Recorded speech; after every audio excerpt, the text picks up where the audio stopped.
Is there an even deeper level of hypnosis below somnambulism? Do you need to have your eyes closed to enter hypnosis?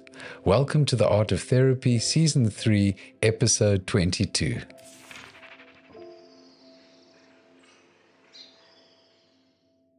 We're really on a journey of the art of therapy, and one part of what we're busy exploring is really understanding hypnotherapy and how profound that can be for someone to experience it.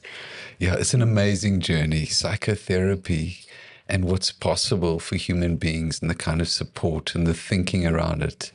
And then with a magnifying glass looking at hypnotherapy. Wow. Yes. And the last episode, we really started to have a look at understanding what is the applications, the uses of hypnotherapy. And we just started to have a look at just the profound relaxation that someone can experience and the physiological reset that someone can experience just being in hypnosis. Yes. But then also how empowering it can be to manage pain, as well as working through trauma. And there's actually really anything that can be done in therapy out of hypnosis can be done in hypnosis, but in such a relaxed state that can be worked through so quickly as well. So it really is, there's so many applications and ways that hypnosis can be utilized. Yes. Yeah, as soon as one understands, just as you've explained, that it's not a therapeutic orientation in itself, it's this profound or deeply meaningful state that one can utilize as an adjunct for anything that one understands and has already developed therapeutically. So the applications, there are just so many potential applications and uses. It is really, it's very empowering. Yes. And we also just said that we'll have a look at different forms of hypnosis, so that we looked at a trance state, but then also said that we'll look at is there any different forms of hypnosis as well? Yes. So hypnosis has different expressions, call it different types, but it may be helpful just to also briefly explore it's a state within trance hypnosis. And it is a state that is considered one below somnambulism.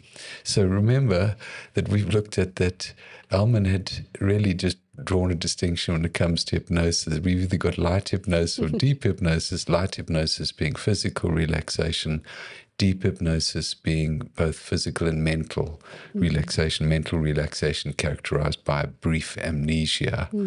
And the moment that someone experiences that, they just automatically go into a deeper state of hypnosis, and that's referred to somnambulism. Now, while someone feels in such a profound state of relaxation, that it's almost as if they cannot go any deeper, they can. And if they get to experience it, and with facilitation, one can then go into qualitatively drop down into an even deeper state of hypnosis. And that is really a special state of hypnosis with its own characteristics. Okay. Yeah, that sounds, it is like I say, it's when someone experiences hypnosis to the somnambulism level, it's like, that feels so good and it's amazing, and it doesn't feel like there's any more relaxation beneath that. Yes. But there is actually, and it's even a deeper state. Indeed, yes. So let's just explore it briefly. Okay. The state has to do with, the state is of course naturally occurring. So when one discovers it, it's really just discovering something that's already naturally occurring. And there's various ways of punctuating it, but in terms of modern medicine, a key development was around an English surgeon by the name of James Esdaile. And James Esdaile had been exposed to mesmerism and had actually gone across to India in 1845. And at that time, there wasn't such a thing as modern anesthesia. The mortality rate for surgery was 50%. So 50% of people out of the 150 would pass or die on the operating table. And so that was a terrifying time for anyone that needed to receive surgery, amputations, abdominal surgery, whatever, because it was without the use of modern anesthetics. And when James Esdaile was in India doing his work, he had reproduced in very high detail Mesmer's approach. And James Esdaile himself didn't really understand suggestion so much as just modeling rather significantly the mesmerism or the approach. But what he would discover, and it would take him a long time, said to be an hour, hour and a half, that someone would go into a very deep state of hypnosis, often characterized by anesthesia, an automatic anesthesia, not an analgesia, but a complete anesthesia, and that the body would become immovable, cataleptic, or catatonic, and that it had this waxy movement where he was able to move the person's a part of the body or anatomy in a way that would enable to do the surgery and without any significant experience, no pain, because it was complete anesthesia. Did many surgeries like this. And not only were people recovering more quickly, but the mortality rate changed. It was 50% at the time, and it dropped down to what could be determined through the texts and to about 20%. So he came back to England, but didn't completely understand what he was doing and was trying to train others, and not very successfully so. But the point is, it had been documented. There was this rather remarkable approach. And when we saw the next major development, and we discussed it in a previous episode, it was Milton Erickson and his work, and then, of course, Dave Elman. And Dave Elman was able to facilitate someone going into somnambulism he was able to do it very easily. But with many people, what he began to discover was that there was the state even deeper than somnambulism, where what he noted was that there was anesthesia without suggestion, or complete body anesthesia, that just sort of occurs naturally, spontaneously, and this catatonic position, or this waxy movement of the body, and that the limbs or anything can be in an unusual position. And what he realized was this is the exact state that James Esdaile was talking about and had discovered. And so what Elman then referred to the state is named the state the Esdaile state, really out of recognition to James Esdaile, the surgeon who had done the remarkable work in the state. And so, yes, that is the Esdaile state. It's considered a one level below somnambulism that can be facilitated.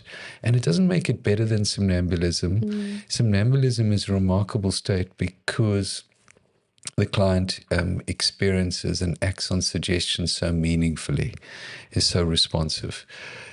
In the Esdaile state, what is characterized by this automatic anesthesia, the catalepsy, but in effectively a catatonia.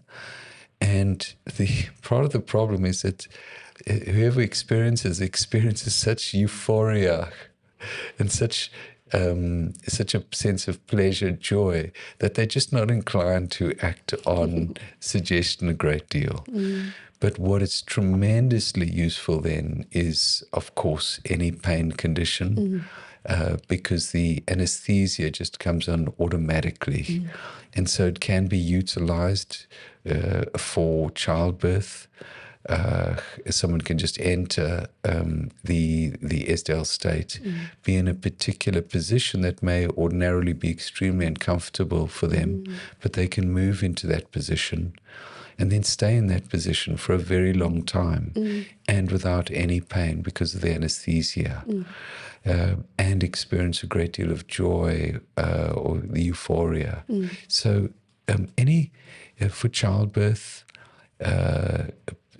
other conditions like terminal conditions, cancer, intractable pain, anyone who's experiencing severe pain can experience a great deal of relief in the Esdaile state. Psychotherapy is not only a profession, it's a state of being. And for that, it requires continuous learning, training, and refining your skills. If you would like to become better in your role as a psychotherapist, come and join Dr. Warwick Phipps for in-person training at Treatment Works Centre, where you will experience training like never before from a thought leader and expert in psychotherapy. If you would like some more information on our training or to book a training session, please visit the link in the description. And also, if you find these podcast episodes meaningful, please subscribe to The Art of Therapy. Yeah, and that's so empowering because it is, like I say, it's such a profound euphoria state, and that you can be in a position with no discomfort, but just be there and be present and or just experience it so comfortably. Yes.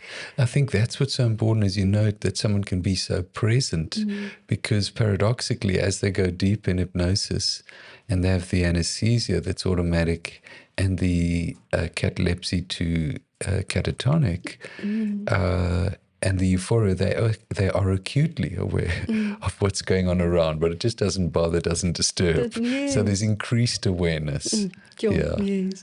And it can be so empowering, like with childbirth, like you mentioned, but then also any pain management that needs to be taken place. And if someone experiences extreme pain or any kind of pain, just that moment of that time of having that absolute comfort and being able to be present, but without the pain coming in the way. Yes. That can be really profound for someone. So much, the degree of relief. Yeah. Yeah, so it's a beautiful state of hypnosis that was actually discovered by Esdaile, and then Elman could really actually understand it with his history and knowledge about hypnosis, and then recreate that. Yes. Yeah, it's remarkable. And we've been looking at that this is a development within the trance state. And you also noted and said, well, are there other types of hypnosis? So that's part of the trance state. But there's other states, but one we could just note is known as waking hypnosis. Okay. So maybe if we can go into that a bit of just understanding a bit of waking hypnosis and what it is and how can we utilize that.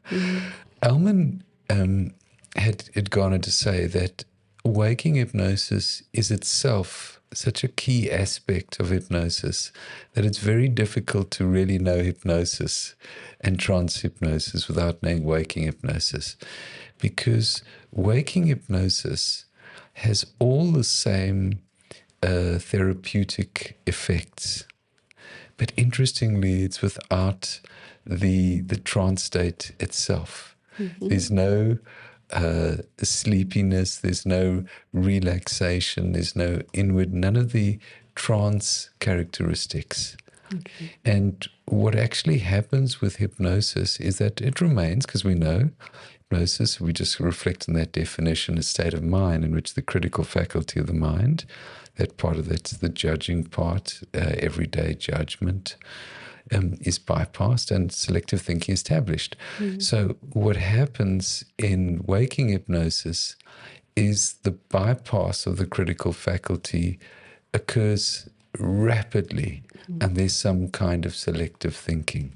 But all of this occurs without any trance state. Without any trance. I think it just shows what the organic, everyday experience hypnosis is. Yes, that's it. It really is an everyday experience.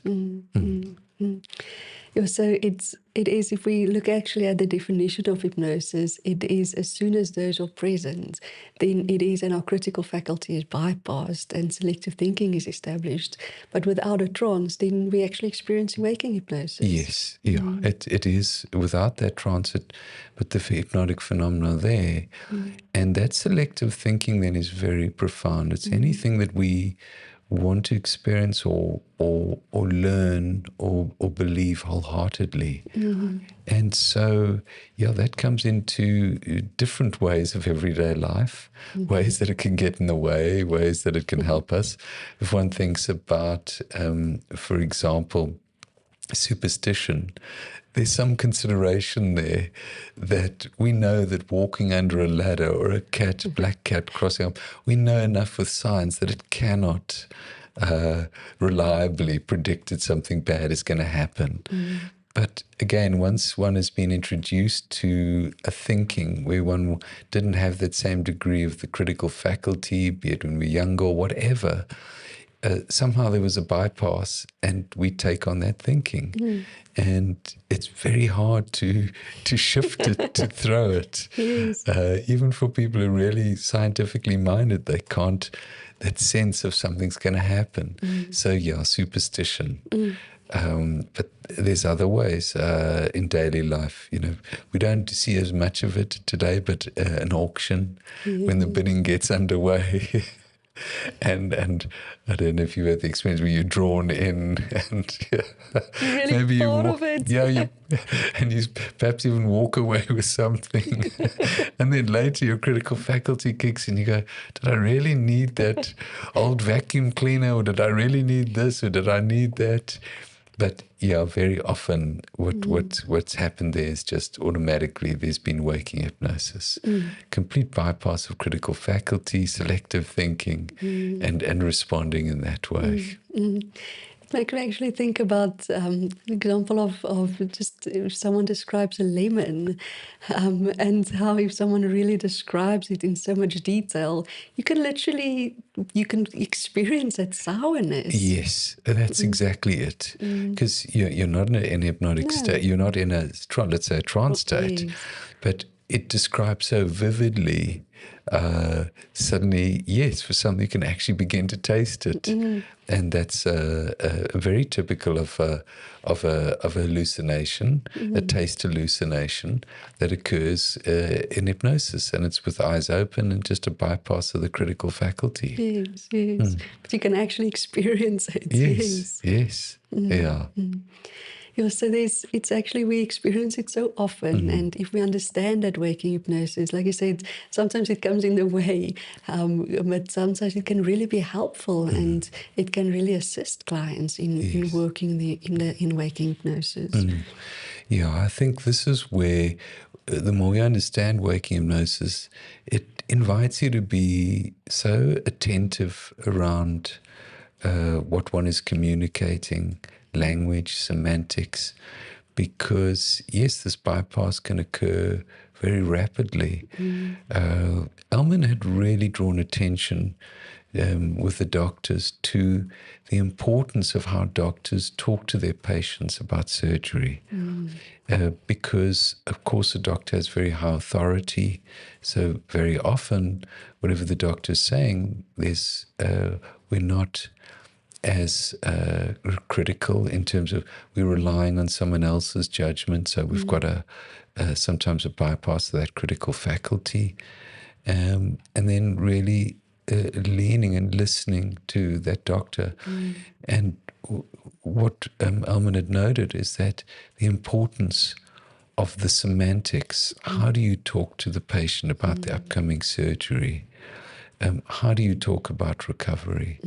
What is the expectation, the mental expectancy? This is all part of hypnosis, and it can just happen. And so just being really attentive about words used and how procedures are approached.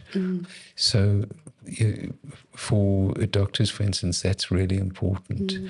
How medication is given, the way a doctor will give medication, and the semantics, the wording, really makes or can make a difference. Because in that moment, you really rely on their critical faculty, actually, and then what they say is what you really take in. Yes, yes, because those are contexts in which it's just happened automatically. This waking hypnosis effect, where someone's critical faculty is bypassed, and now what is that selective thinking? And that's really important.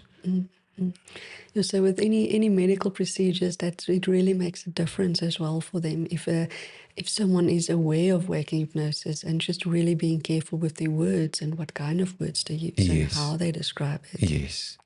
I think we also noted in one of the earlier episodes, Émile Coué, who did some beautiful work, and what he had really emphasized was suggestion and how to utilize it very often in a waking state. And part of what he said is every day in every way, I will be better and better. We know now that subconscious is really present tense, so we would just change it to every day in every way. I am better, better.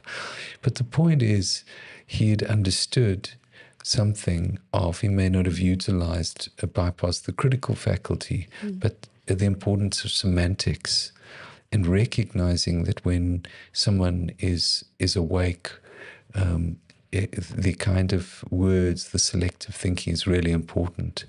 And his really beautiful work was also sensitizing us for children, that very often when children are starting to get tired, when they go to bed or when they're still sort of rousing, that is a state. Yes, they've got their eyes open, but they're in a highly tuned state where one could think of it there that there's very often still a bypass of their critical faculty. And what's the kind of selective thinking? How do you confirm a child? How do you validate them? How do you talk to them? Because that could be really beneficial. And it's that when you know that your words matter in that moment, that you can really make a difference. Yes, yes. Also, we look there at children, but anytime we're in a very strong emotional state, if we're distressed in any way, yes, our eyes are open, we're interacting, but very often something is bothering us. We're not responding in our usual way. And again, when one's with anyone who's distressed or supporting anyone therapeutically, again, the importance of semantics, because that can, in effect, be a selective thinking. And it's being mindful of your words, and in that moment when you can register that someone is in a waking hypnosis, and they are very sensitive to selective thinking, then something that I of course want wholeheartedly, then that can really make a difference for them and helping them to get through something and work through something. Yes, yes, yeah. That is really key. One could just look at it in so many different ways. Someone who's chronically ill, if one sort of, with a lot of authority as a medical practitioner, says something very frightening, like you're going to die, or that is, one has to be really careful about semantics. How do you assist someone to keep moving forward? Perhaps there is a limit there's a limit for any one of us in terms of our life. But how do we keep moving forward? How do we remain encouraged, hopeful within the context that we're in? These are real considerations. And once you begin to understand waking hypnosis, again, the importance of semantics, that someone isn't just in their usual state. How do you talk to them? What are you saying? Because that can really matter. Can really matter. And it's just with the authority part, it's with children as well, because there's so many people in a child's life that has authority. Yes. Parents, teachers, therapists. And then your words matter. and you can really help a child. And it is like, it's that classic example of a mom kissing it better. It's the child is in that moment in a waking hypnosis state, and Yes. the kiss really makes it better. Indeed. That's such a beautiful example of how, because with children, they often are in a waking state of hypnosis, and how they have authority figures and they rely on that input, that selective thinking, and that kissing it better. Yeah, beautiful, because that kissing it better does take it away, because there's that waking hypnosis, and it just happens so quickly. I think this just shows how beautiful and organic a state of hypnosis is. And then there's difference. There's the waking hypnosis, there's the trance state, and it's so organically there. We actually always we experience it on a daily basis. Yes. And once we can understand it, then a therapist can really work with it and really have very profound help, or provide help for someone. Yes, very much. Yeah, we really explored so many parts of hypnosis, and just understanding more and more about it. And I think it's really such an interesting journey to be able to go on with you. Yes. And just to unpack it even more and more. And I think also maybe we can have a look at what is necessary for hypnosis, and what to know about looking at when to use hypnosis, and then when not to use hypnosis, and what will be beneficial in those two different areas. Yes, I think that's so important. It's about understanding the phenomenon, how to utilize it, and when it's indicated, when it's not. So that's key. Yeah. Okay, so maybe we can look at that in the next episode. Yes. Thank you for joining us on The Art of Therapy.